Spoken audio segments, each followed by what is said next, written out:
Hello everyone, welcome back to Commerce Lesson channel.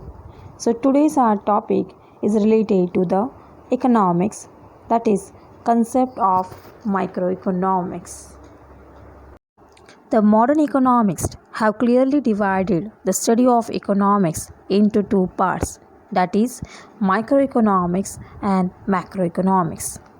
The term microeconomics is derived from the Greek word that is micro means small, millionth part, individualistic. The term macro is derived from the Greek word that is macros, which means large or aggregative.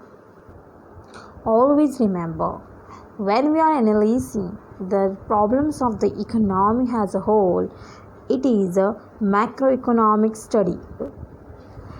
An analysis of the behavior of any particular decision-making unit, such as a firm and industry, is a microeconomics.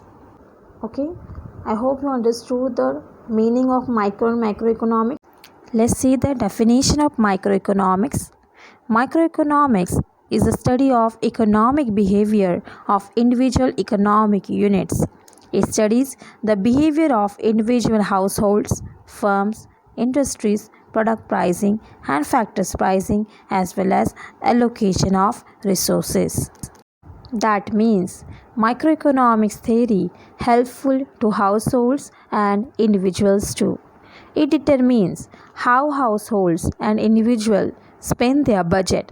People decide where to work, whether to work full time or part time. How do people decide how much to save for future consumption? These all decisions we can take because of microeconomic concept.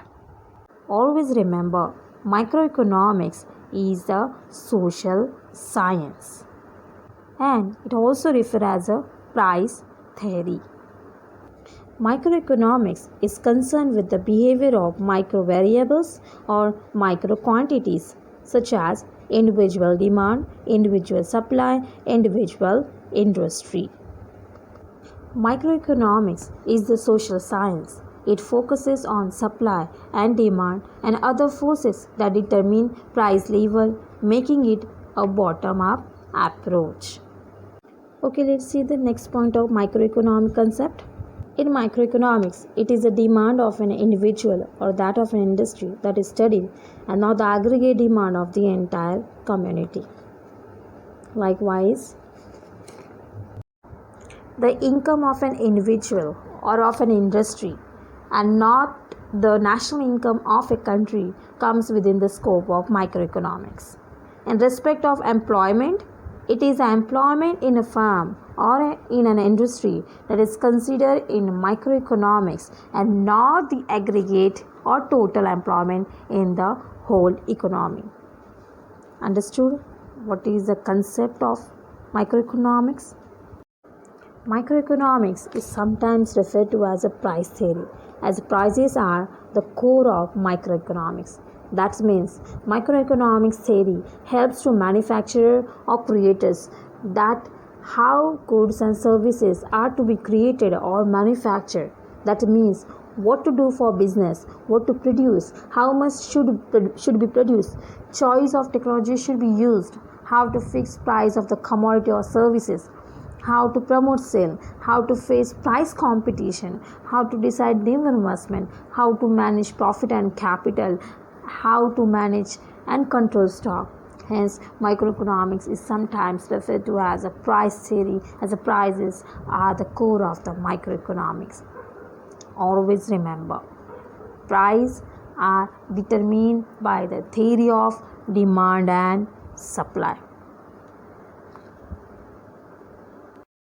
As per the law of demand, when the price of commodity increases, that time demand for that commodity decreases. Whereas when the price of the commodity decreases, that time demand for that commodity increases. That means there is an inverse relationship between the price and demand. Remember, theory of demand explains the consumer behavior. As per the law of supply, when the price of commodity increases, that time supply for that commodity also gets increases. When the price of commodity decreases, that time supply for that commodity also decreases. That means there is a direct relationship between the price and supply. Therefore, theory of supply explains the supplier's behavior. Okay, next one. So, microeconomics is some small part or component of the whole economy that we are analyzing. It is a study of a particular income, particular wages, particular household, particular salary, and individual firm and individual consumers' behavior, suppliers' behavior. It all the study of the small part of the whole economy. I hope all of you understood the concept of microeconomics. Thanks for watching.